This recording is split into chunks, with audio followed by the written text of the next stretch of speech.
Muy buenas noches, mis amados hermanos. Un saludo cordial de paz y de amor. Esta hermosa noche que el Señor hizo, voy a enseñarles acerca del Sermón del Monte, o conocido también como el Sermón de la Montaña, las Bienaventuranzas. Con sus Biblias abiertas, me pudiesen acompañar en el capítulo 5 del libro de Mateo, versículo 1. Capítulo 5, versículo 1. Viendo la multitud, subió al monte y sentándose, vinieron a él sus discípulos. Jesús, viendo a sus discípulos y a la multitud, subió a una colina, a una montaña, y sentándose. Cuando un maestro de la ley, un escriba, un experto en la ley se sentaba, significaba que iba a comenzar a enseñar el Torá, el libro de los Pentateuco. Iba a enseñar el Pentateuco. Ahora Jesús, como nuestro maestro, como nuestro rabino, y sentándose, cuando ahora Jesús va a tomar la posición de rabino y de maestro, cuando Él se sienta. Y vinieron a Él sus discípulos. Vinieron a Jesús sus discípulos. Nosotros, como seguidores, como discípulos de Jesús, venimos a Él.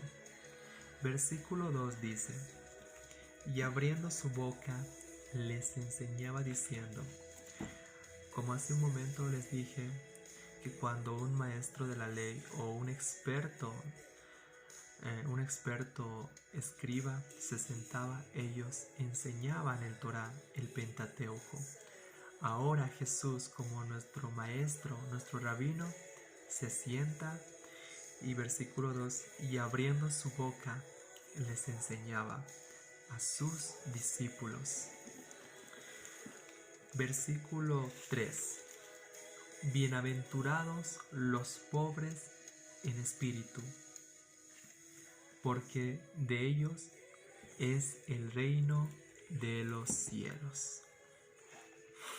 La palabra bienaventurado en griego significa Makarios, que significa una bendición divina, un estado de recibir bendición de Dios, una felicidad espiritual.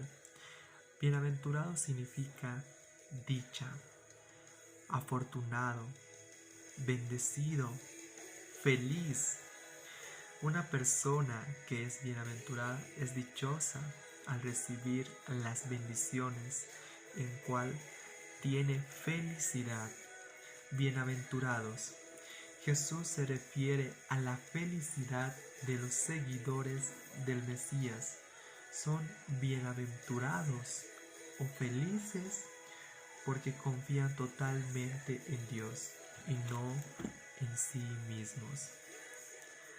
Aquella palabra bienaventurados se repite 9 veces en el Sermón del Monte, y es muy importante conocerlo, que bienaventurado significa, como dije, bendición divina, felicidad, feliz.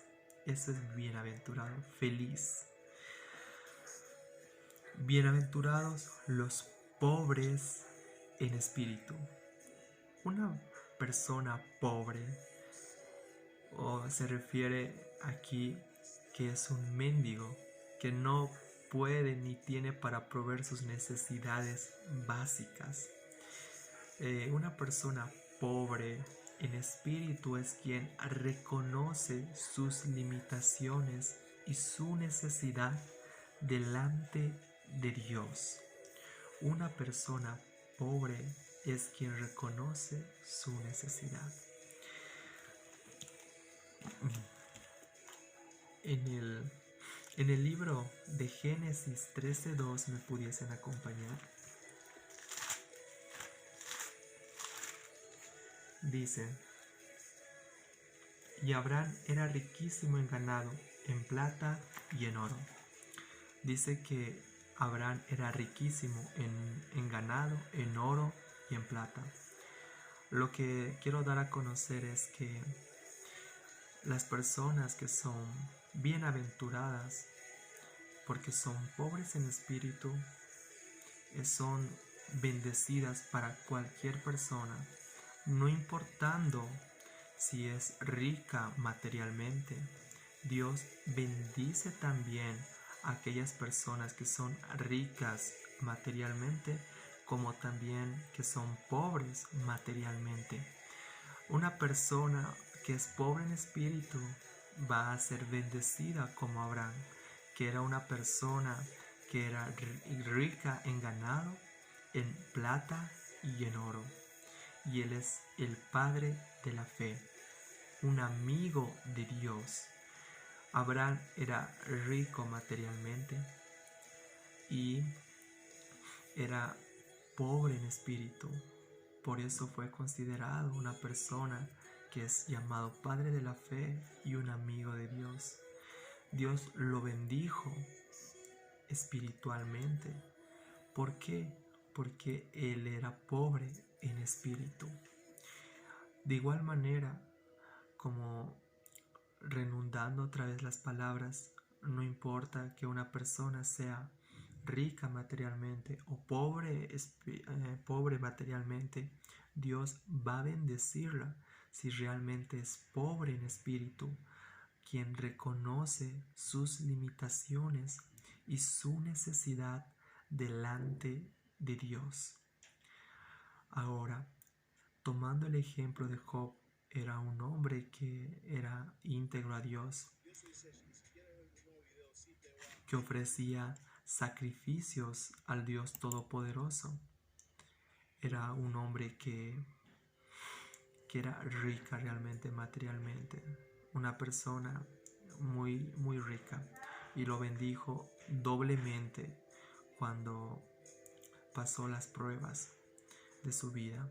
Y quiero dar a conocer que, como dije hace un momento, no es necesario que una persona sea rica materialmente o rica o pobre materialmente. Dios va a bendecirlas de igual manera si reconocemos nuestra pobreza espiritual.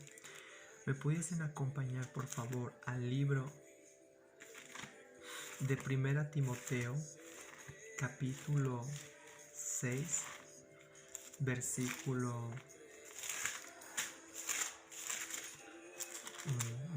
17 dice: a los ricos de este siglo manda que no sean altivos, ni pongan la esperanza en las riquezas, las cuales son inciertas, sino en Dios vivo, que nos da todas las cosas en abundancia para que las disfrutemos. Y en el versículo 19 dice: atesorando para sí buen fundamento para lo porvenir, que echen mano de la vida eterna. Aquí el apóstol Pablo está diciendo y está ordenando a los ricos que no sean arrogantes, que no sean altivos, ni pongan su esperanza en las riquezas materiales, las cuales son inciertas, sino en el Dios vivo, que nos da todas las cosas en abundancia y para que las disfrutemos y que tomemos mano de la vida eterna. Existía algunos cristianos que incluso se extraviaron de la fe, porque la raíz de todos los males es el amor al dinero, cual codiciando algunos se extraviaron de la fe y fueron traspasados en muchos males.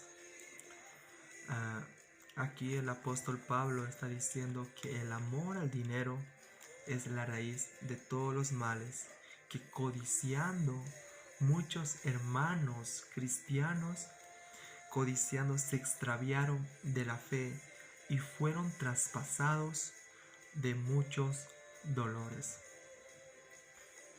Ahora, ¿me pudiesen acompañar al libro de Santiago capítulo 4, versículo 13, donde dice lo siguiente?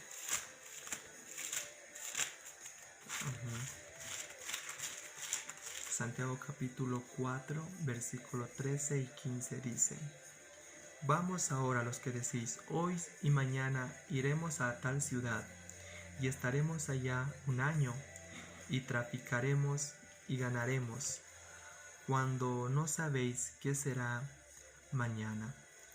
Porque, ¿qué es vuestra vida? Ciertamente es neblina, que aparece por un poco de tiempo y luego se desvanece. Esto escribe Santiago para quienes planean su vida con arrogancia, donde dicen: vamos ahora los que decís, hoy y mañana iremos a tal ciudad y estaremos allá un año y traficaremos y ganaremos. Ellos están haciendo negocios de una manera arrogante, de una manera que se enorgullecen por el mañana, y cuando no saben qué será el día de mañana y qué es vuestra vida si no es como neblina. Entonces aquí nos enseña Santiago que no debemos hacer planes con orgullo, planes con un futuro arrogante. ¿Me pudiesen acompañar a Isaías 64:6? Isaías 64:6 dice: si bien todos nosotros somos como suciedad, y todas nuestras justicias como trapo de inmundicia, y caímos todos nosotros como la hoja, y nuestras maldades nos llevaron como viento. Aquí el profeta Isaías conoce cómo es la condición del ser humano, que nuestra justicia, nuestro juicio es como suciedad, como trapo de inmundicia, y caímos todos nosotros como hoja, y nuestras maldades nos llevaron como viento. Por eso el ser humano necesita reconocer su necesidad, su pobreza espiritual delante de Dios, porque nuestra justicia es como trapos de inmundicia, como suciedad, por cuanto caímos como hojas, y nuestras maldades nos llevaron como viento. ¿Me pudiesen acompañar ahora a Apocalipsis capítulo 3, versículo 17? Apocalipsis capítulo 3, versículo 17. Porque tú dices: yo soy rico y me he enriquecido, y de ninguna cosa tengo necesidad, y no sabes que tú eres un desventurado, miserable, pobre, ciego y desnudo. Aquí el apóstol Pablo va a hacer mención acerca de la iglesia y el mensaje a la Odisea. Esta es una palabra de Jesús para la iglesia de la Odisea. Ellos dicen que soy rico, me he enriquecido y no tengo necesidad de nada. Y Jesús reconoce realmente que ellos conoce que son miserables, pobre, ciego y desnudo. Los cristianos de la iglesia en la Odisea, ellos creían que eran ricos, que no tenían necesidad de nada, que se han enriquecido, y que realmente Jesús les dice: espiritualmente ustedes están muertos, porque son miserables, desventurados, pobres, ciegos y desnudos. Aquí Jesús revela la condición del hombre, que necesitamos humillarnos, la humildad de reconocer nuestra necesidad espiritual, nuestra pobreza espiritual, porque Jesús conoce que somos ciegos, desventurados, somos miserables, ciegos y desnudos, si no reconocemos que Dios es nuestra única necesidad, que somos pobres en espíritu delante de Él. ¿Me pudiesen acompañar por favor a Juan capítulo 15, versículo 5 dice: Yo soy la vid, vosotros los pámpanos. El que permanece en mí y yo en él, éste llevará mucho fruto, porque separados de mí, nada podéis hacer. Jesús dice: yo soy la vid, vosotros el pámpano. El que permanece en mí y yo en él, éste llevará mucho fruto, porque separados de mí, nada pueden hacer. Jesús les está diciendo realmente: reconozcan su pobreza espiritual, reconozcan sus limitaciones, reconozcan sus debilidades, reconozcan que necesitan de mí, porque separados de Él, de nuestro amado Señor Jesús, nada podemos hacer. Realmente en este versículo nos enseña que necesitamos reconocer nuestra pobreza espiritual, ser pobres en espíritu. ¿Me pudiesen acompañar a Lucas capítulo 9, versículo 23? Lucas capítulo 9, versículo 23 dice: y decía a todos: si alguno quiere venir en pos de mí, niéguese a sí mismo, tome su cruz cada día y sígame. Y decía: si alguno quiere venir en pos de mí, si alguno quiere seguirme, si alguno quiere venir detrás mío, niéguese a sí mismo, tome su cruz cada día y sígame. El significado de la cruz, ellos tenían una cosa en mente cuando ellos tenían la mente la cruz. Significaba muerte.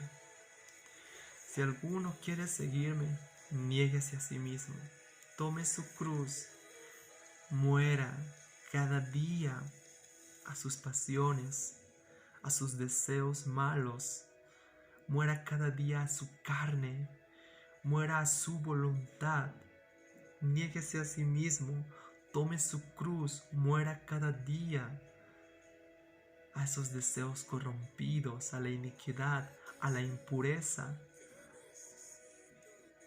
a la injusticia. Clave en la cruz y muera. Niéguese a sí mismo y sígame. Cuando Jesús hace referencia que tomemos nuestra cruz, significa que nosotros debemos ir en pos de Él, mirar la cruz, porque Él se dirigía a la cruz, a la muerte. ¿Me pudiesen acompañar a Gálatas 2:20? Dice, Gálatas capítulo 2, Gálatas capítulo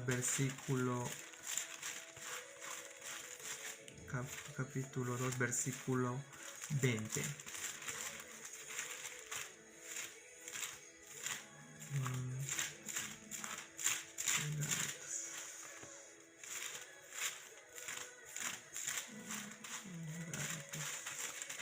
Aquí está.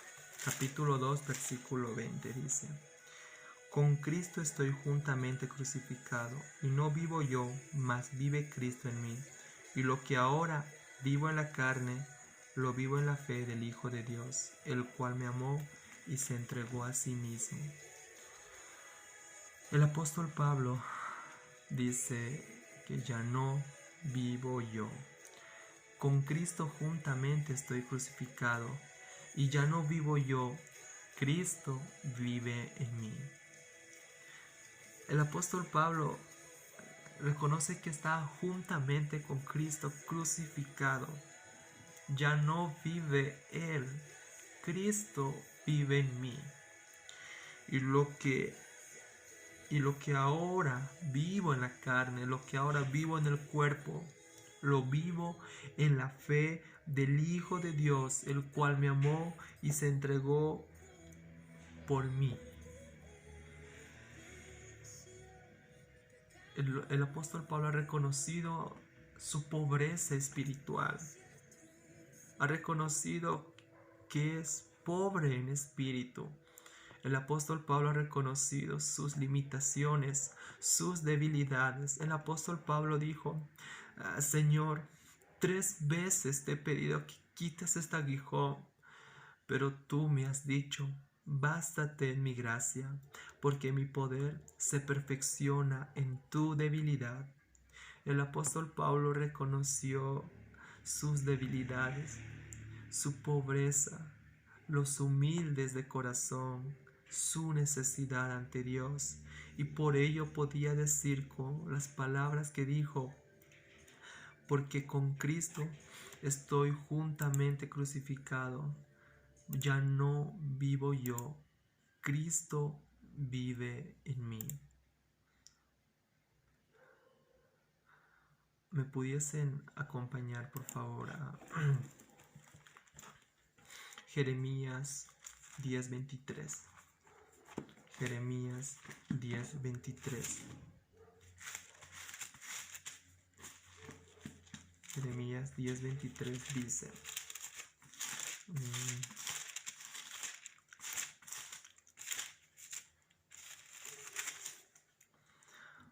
Conozco, oh Jehová, que el hombre no es señor de su camino, ni del hombre que camina es ordenar sus pasos. Las personas que son pobres en espíritu, que reconocen su necesidad delante de Dios, que son humildes, que reconocen sus limitaciones, sus debilidades, son aquellos que realmente dicen: conozco, Jehová, que el hombre no es señor de su camino. Wow, que ni del hombre que camina el ordenar sus pasos. En pocas palabras le dice que nuestro camino no es nuestro camino. El apóstol Pablo va a decir otra vez: porque en Él nos movemos y vivimos, en Él somos. Por gracia soy lo que soy. Me pudiesen acompañar a Isaías 58:5. Isaías 58:5. 58:5 dice: es tal el ayuno que yo escogí, que del día aflija el hombre su alma, que incline su cabeza como junco y que haga como de silicio y de ceniza. ¿Llamaréis esto ayuno y día agradable a Jehová? Aquí enseña Isaías el verdadero ayuno, que es ser misericordioso, dejar libre a los cautivos, vestirse de piedad. El verdadero ayuno era amar, ser compasivos, misericordiosos. Y realmente los fariseos estaban olvidando esa clase de ayuno. Pero los que van a heredar el reino de los cielos son pobres en espíritu. En Romanos 8:16 y 17 dice lo siguiente. En Romanos capítulo 8, 16 y 17 dice: el Espíritu mismo da testimonio a nuestro espíritu de que somos hijos de Dios, y si hijos también herederos, y herederos de Dios y coherederos juntamente con Cristo. El Espíritu mismo le da testimonio a nuestro espíritu que somos hijos de Dios. ¿Y cómo podemos reclamar esta promesa? Porque el Espíritu da testimonio a nuestro espíritu que somos hijos de Dios. Y si somos herederos juntamente con Dios, coherederos juntamente con Cristo. ¿Y cómo podemos reconocer que todas estas promesas son para nosotros? Porque en Filipenses 3:20 dice lo siguiente: mas nuestra ciudadanía está en los cielos, de donde también esperamos al Salvador, al Señor Jesucristo, el cual transformará el cuerpo de la humillación nuestra para que sea semejante al cuerpo de la gloria suya, por el poder el cual también sujeta en él mismo todas las cosas. Realmente las personas que son pobres en espíritu es quien el Espíritu Santo da testimonio a nuestro espíritu que somos hijos de Dios. Y si somos hijos de Dios, somos herederos juntamente con Él y coherederos juntamente con Cristo. ¿Por qué? Porque nuestra ciudadanía está en los cielos, en donde también esperamos al Salvador, Señor Jesucristo. ¿Y por qué todo esto tenemos que creerlo? ¿Por qué? Porque hemos reconocido nuestra pobreza espiritual. Porque cualquiera que se humille será enaltecido, y cualquiera que se enaltece será humillado. Pues nos humillemos bajo la mano poderosa de Jehová. Nos humillemos bajo el amor de Dios. Anhelo que podamos meditar esa bienaventuranza. Bienaventurados los pobres en espíritu, porque de ellos es el reino de los cielos. Reino de los cielos es una palabra que se refiere al reinado del Mesías. El reinado de los cielos que ha venido a establecer su reino en la tierra.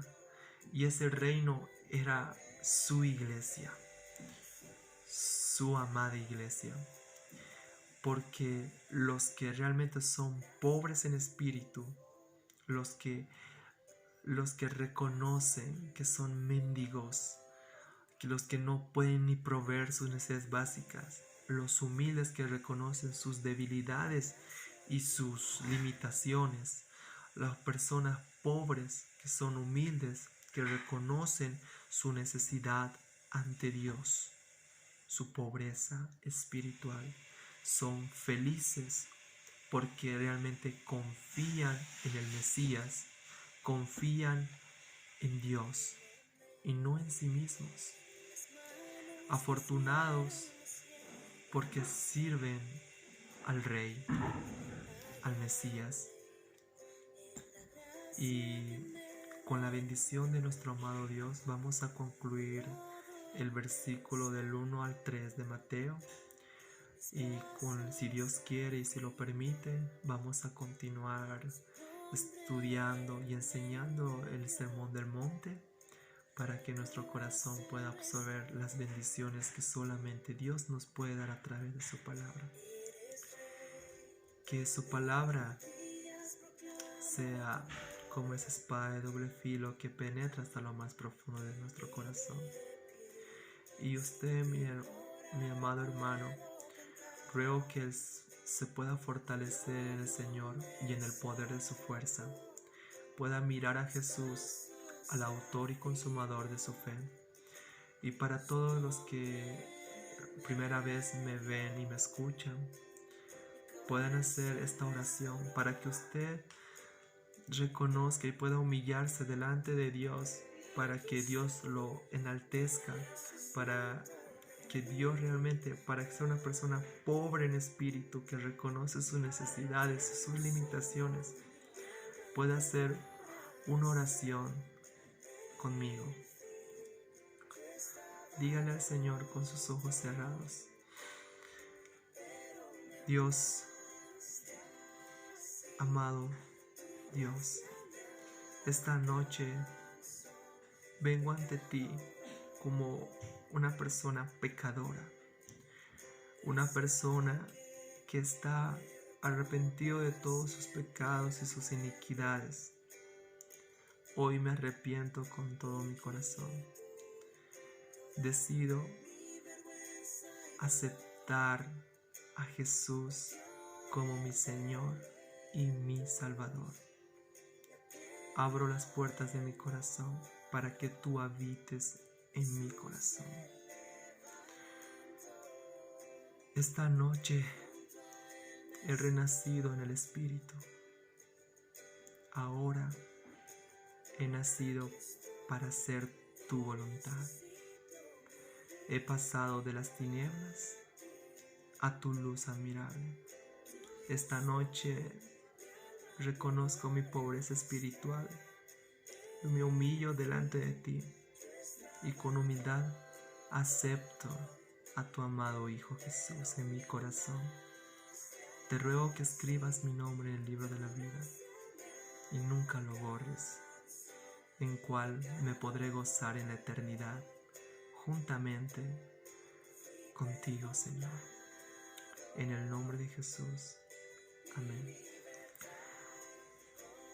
Agradecido por la decisión espiritual y eterna que ha tomado, ruego que usted pueda contactarse conmigo para que me pueda decir la decisión espiritual que es eterna, que ha tomado, para que junto a usted me pueda gozar, pueda disfrutar y que sea realmente un tiempo donde usted pueda estar otra vez con el Padre, con el Señor. Pido todo esto en el nombre de Jesús. Será para la próxima. Amén.